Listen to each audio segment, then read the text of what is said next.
우리가 지난 시간까지 해서 우리가 일곱 나팔, 다시 말하면 대환란까지 함께 배워보셨는데요.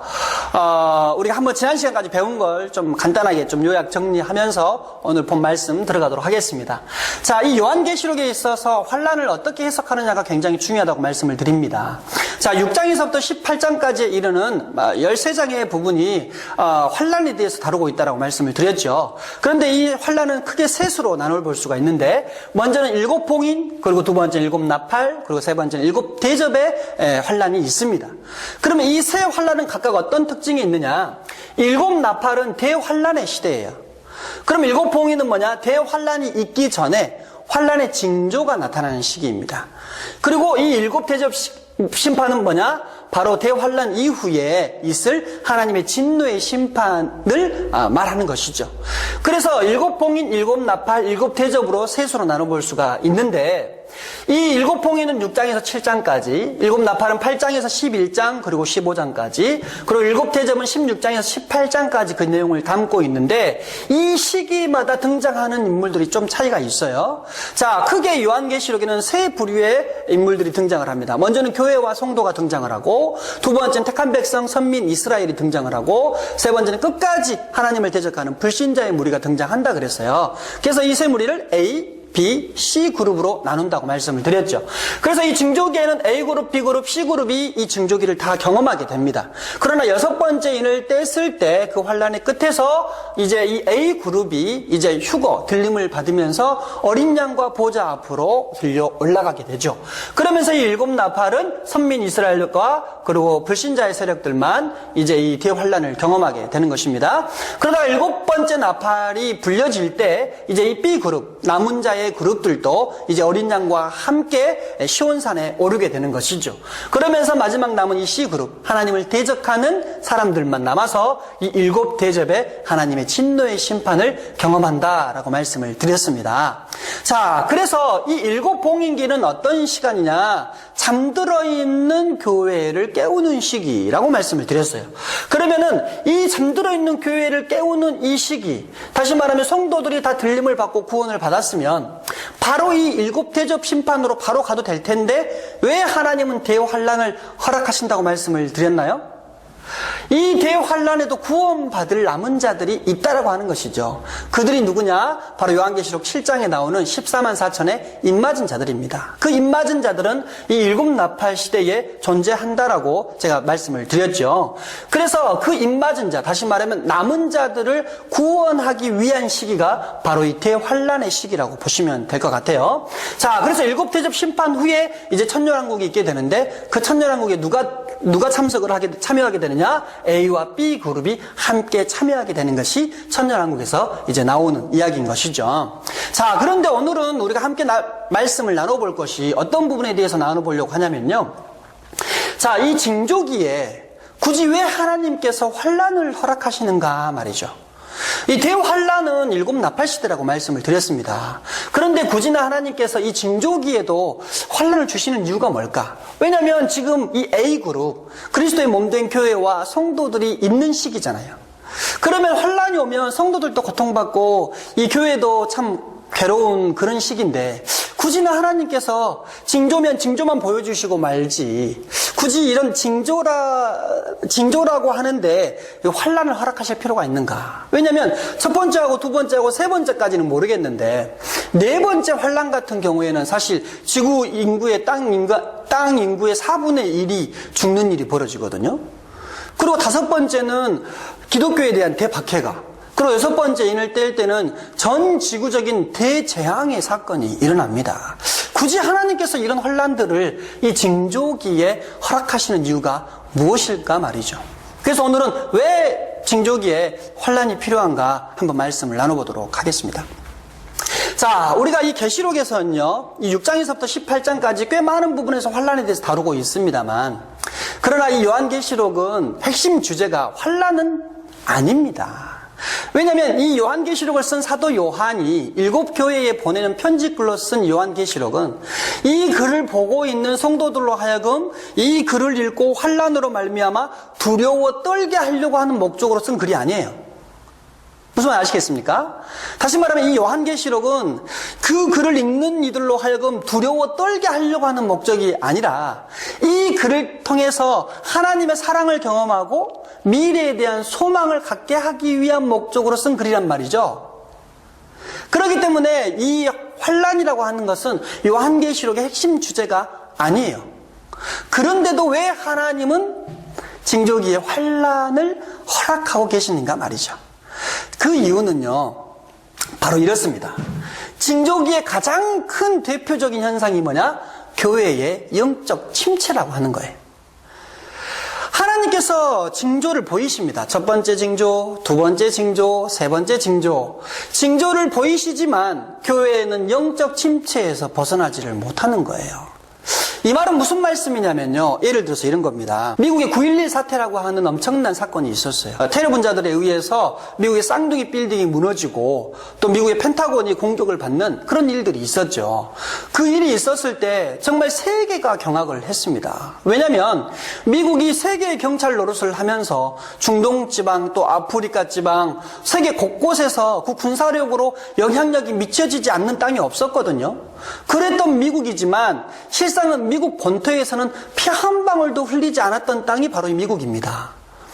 그래서 어찌 보면 이 지구상에서 가장 안전한 나라가 이 미국일 것이다 라고 생각을 했는데 그 9.11 사태로 말미암아 그런 상식이 완전히 무너지고 깨지는 그런 일이 바로 9.11 사태였잖아요. 그런데 그 일이 있고 나서 놀라운 사건 하나가 일어났습니다. 그게 뭡니까? 바로 15%의 기독교인들이 늘어났다는 거예요. 여러분 생각을 한번 해보세요. 우리가 이전까지는 아프가니스탄에서 이라크에서 걸프만에서 무슨 일이 있는지 거기에서 막 대포가 날아다니고 총알이 날아다니고 폭탄이 터져서 많은 사람들이 죽어지고 죽어나가고 하는 일들이 있다고 할지라도 사실 그 미국 사람들은 그걸 TV로만 볼 뿐 그것이 우리와 무슨 상관이 있느냐라고 아마 생각하면서 살았을 거예요. 그런데 테러 분자들에 의해서 쌍둥이 빌딩이 무너지고 자기 삶의 영역이 그냥 공격을 받는 그런 일들에 딱 처했을 때, 야, 여기도 안전한 곳이 아니구나라는 하는 어떤 피부로 와닿는 그런 일들이 있는 것이죠. 결국 그 일로 인해서 기독교인들이 영적으로 다시 깨어나기 시작했고 또 잠들어 있던 신자들도 깨어나기 시작하면서 미국 안에 그리스도인들의 인구가 15%나 증가됐다는 것입니다. 바로 이런 의도와 목적에서 환란이 있는 것입니다. 다시 말하면 이 징조기에는 가장 대표적인 현상이 뭐냐? 교회에 영적 침체가 있을 거라는 거예요. 근데 그 영적 침체가 교회가 잠듭니다. 목회자가 잠듭니다. 성도들이 잠듭니다. 이렇게 교회가 다 잠들므로 인해서 하나님이 첫째 인을 떼고 두 번째 인을 떼고 세 번째 인을 뗄 때까지도 교회는 그 영적인 잠에서 일어나지 못한다는 거예요. 그렇기 때문에 하나님은 네 번째, 다섯 번째, 여섯 번째 환란을 통해서 완전히 잠들어 있는 우리를 흔들어 깨우시는 작업을 이 환란을 통해서 하신다고 볼 수 있겠어요. 자, 교회는 타락하게 됩니다. 이제 교회 안에 목회자가 타락을 하고요. 교회가 타락을 하고 성도들이 타락합니다. 교회 안에 지금 들어와 있는 게 뭡니까? 물질 만능주의. 그리고 돈만이 숭상하는 배금주의. 성공지상주의가 교회를 꽉 붙잡고 있죠. 그래서 성도 수도 500명 이상 돼야 성공한 목회자라고 보고 300명 이하 되는 교회 목사는 목사로도 취급 안 하는 정말 그런 시대가 되지 않았습니까? 또 성도들은 물질이 최고라. 하나님보다도 물질을 더 위에 두고 살고 있어요. 또 교회 생활보다 직장 생활에 더 열과 성의를 보이고 있고 하나님 앞에 드리는 예물은 아깝게 생각하면서 자식들을 위해서 쓰는 돈은 수백만 원, 수천만 원도 아깝게 생각하지 않는 그런 시대에 우리가 살고 있습니다.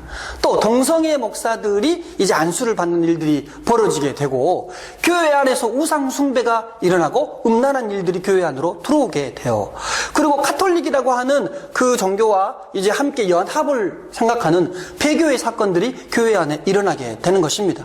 그리고 또 교회 안에서 뉴에이지 사상을 퍼뜨리는 목회자들이 강단을 장악하게 되고 포스트 모더니즘, 다시 말하면 절대 진리를 부정하는 이런 시대 흐름 가운데에서 절대 진리를 말하지 아니하는 설교들이 퍼지기 시작한단 말이에요. 복음이 사라집니다. 성경 말씀이 사라집니다. 도덕 강의, 윤리 강의, 인간적인 강의, 이런 것들만 강단을 지배하게 되는 것이죠. 그러므로 인해서 더 이상 진리와 복음이 선포되지 못하는 교회가 이제 이 징조기에 나타나게 되는 것입니다. 이런 어떤 영적인 깊은 잠에 교회가 빠지게 되면서 어쩔 수 없이 하나님은 이 징조기에 환란을 허락할 수밖에 없다라고 하는 것이죠. 그러면서 성도들은 더 이상 선교를 하지 않습니다. 하나님 말씀을 읽지도 않습니다. 그리고 사모하지도 않습니다. 주의 종의 말씀에 순종하지도 않습니다. 오히려 교회는 주의 종이 아닌 힘있고 목소리 큰 사람들에 의해서 교회는 좌지우지되는 그런 일들이 비일비재하게 일어나게 되는 것이죠. 자, 그렇게 해서 교회가 깊은 잠에 들었을 때 네 번째 인을 떼면 어떤 일이 벌어집니까? 지구 인구의 4분의 1이 죽게 됩니다. 지구 인구의 4분의 1이 죽게 되는 그 일을 통해서 잠들었던 교회가 그때서야 깨어나기 시작할 것입니다. 그리고 이 깨어나는 교인들의 모습을 보니까 이렇게 모든 것이 풍성하고 부유하고 넉넉한 땅보다는 무슬림, 힌두교인들, 다시 말하면 인도라든지 아프가니스탄이라든지 이라크라든지 이란이라든지 하는 기독교와는 전혀 좀 거리가 먼 것 같은 그런 나라와 민족들에서 수없이 많은 그리스도인들이 깨어서 하나님 앞에 나아가는 일들이 벌어지게 됩니다. 그 일들로 인해서 세계 곳곳에서 기독교인들에 대한 대박해가 일어나게 되는 것이죠. 그 모습을 보고 이제 영적으로 잠들었던 교회들이 하나 둘씩 깨어나게 되고, 그러면서 그 마지막 때가 가까움을 알고 그리스도의 복음을 증거하기 위해서 온 힘을 쏟는 일들이 이제 그 마지막 때에 일어나게 되는 것입니다. 그러면서 마태복음 24장 14절의 말씀과 같이 땅 끝까지 복음이 전달되는 일들이 그때서야 일어나게 돼요. 잠들었던 교회들이 깨어나게 됩니다. 여섯 번째 인을 떼면 어떤 일이 벌어진다고 그랬죠? 전 지구적인 대재앙이 일어나게 됩니다. 하늘에서는 별이 떨어진다 그랬어요. 그런 것들을 보면서 성도들은 진짜 교회라고 하는 것은 이 건물이 아니고 성도 한 사람 한 사람이 교회구나라는 사실을 성도도 깨닫게 되고 교회도 깨닫게 되고 목회자도 깨닫게 됩니다. 그렇게 되면서 목회자들도 깨어서 복음을 증거하고 성도들도 깨어서 복음을 증거하는 일들이 이제 여섯 번째 인을 뗄 때 벌어지는 것이죠. 그러므로 인해서 마태복음 24장 14절의 말씀이 정말 온 세계 땅 끝으로 복음이 전거되는 일들이 이제 힘을 더 가하게 되고, 이사야서 11장 9절에 이사야의 선지자의 예언과 같이 물이 바다 덮음같이 여호와를 아는 지식이 온 땅을 덮게 되는 일이 그때 벌어지게 됩니다.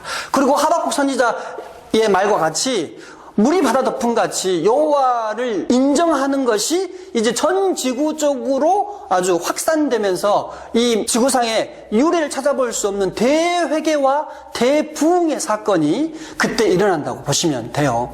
그래서 전 지구적으로 예수, 여기도 예수, 저기도 예수, 여기도 예수 그리스도, 저기도 예수 그리스도, 그의 이름을 부르고 찬송하는 이들이 우죽순같이 막 그냥 사방돼서 일어나기 시작합니다. 그와 동시에 박해가 또 일어나고, 또 그와 동시에 많은 그리스도인들이 일어나는, 그러므로 인해서 정말 그 숫자를 셀 수 없는 기독교의 무리들이 하나님을 찬양하고 찬송하는 일들이 벌어지는 것이죠. 그때 하나님께서 이방인의 숫자가 딱 찼음을 보시고 이제 천사들을 보내서 나팔을 불게 하십니다. 온 사방에 나가서 나팔을 불게 하고 그 나팔 소리와 함께 하나님은 자기 백성들을 다 불러 올리시면서 이제 그들이 올라가서 어린 양과 보좌 앞에 서게 되면서, 그들이 누굽니까? 바로 큰 환난 가운데 구원함을 입은 셀 수 없는 그 무리들이 되는 것이죠. 그래서 이 일곱봉인 시대에, 이 징조기에 왜 하나님께서 환난을 허락하시는가? 오히려 이 환난 때에는요, 성도들이 그 환난으로 인해서 두려워하지 않습니다. 오히려 그 환난이 오면 올수록 강하고 담대한 마음으로 복음을 증거하고 강하고 담대한 마음으로 하나님을 찬양하고 예배하는 일들이 벌어집니다. 왜냐하면 이거는 하나님 우리를 죽이려고 하시는 환난이 아니라 우리를 깨우시려고 하는 환난이기 때문에 오히려 환난이 격해질수록 성도들은 더 믿음이 강해지고 신앙과 삶이 회복되어지고 그들의 영성이 최고조에 올라가는 그런 일들이 일어나게 되는 것이죠. 그래서 이 징조기에는 왜 환난이 있는가? 그 이유는 이렇게 정리해 볼 수 있겠습니다. 여러분들, 오늘 말씀 들으신 것처럼 우리 지금 이 시대가 어떤 시대입니까? 우리가 깨어 있어야 될 줄로 압니다. 주님 오실 때 정말 영광스럽게 주님의 얼굴을 배우시는 저와 여러분 되시기를 주님의 이름으로 축원합니다. 감사합니다.